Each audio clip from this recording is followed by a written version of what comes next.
Good afternoon, children. We are going to continue with the states of matter, the gases.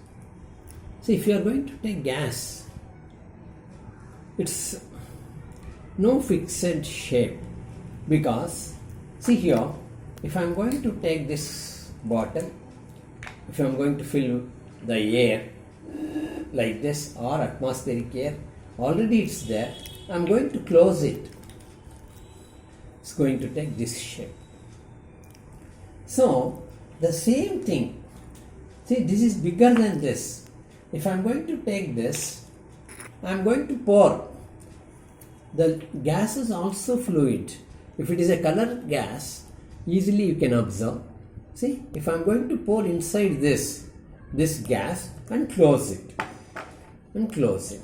so now it's going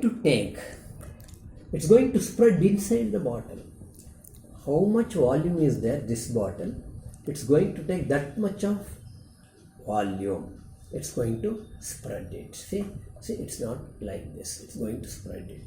So this much, the smaller volume can spread into the bigger volume. That we can easily understand with this. When we are flowing, gas is also a fluid. That we can easily understand. And then if I am going to pour this, it's going to pour this from this bottle to this bottle. See, this bottle. It's going to fill the container.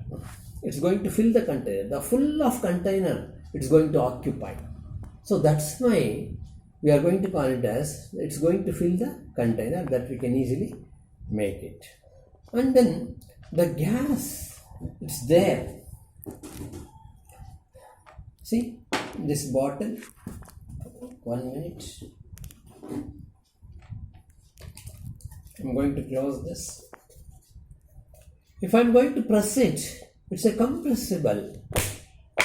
See, it's going to, we can press it. It's a compressible. The same way. See here. See, it's compressible. If I am going to apply the force here, it's going to change the shape of the object. Not a gas. Inside the gas, even this is also, it's going to take according to the shape of the container. Suppose the balloon is there, this shape. Bottle is there, this shape.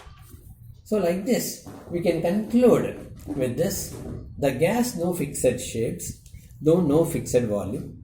It's a compressible, it's a fluid, fill the container completely.